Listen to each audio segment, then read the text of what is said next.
Hello everyone and welcome back to Quick Helper.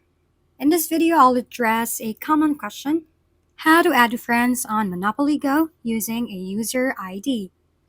Let's jump right in. To find your user ID in Monopoly Go, tap on the three-bar icon at the top right, then navigate to Settings. Your user ID will be displayed there. It is unique to each user. Now, adding friends via user ID isn't currently an option on Monopoly Go.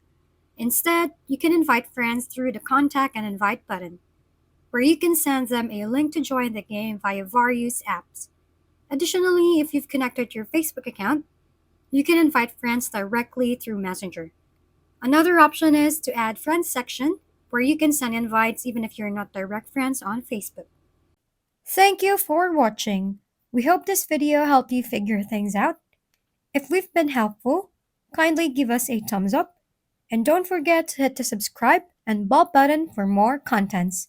For any questions and suggestions, comment down below.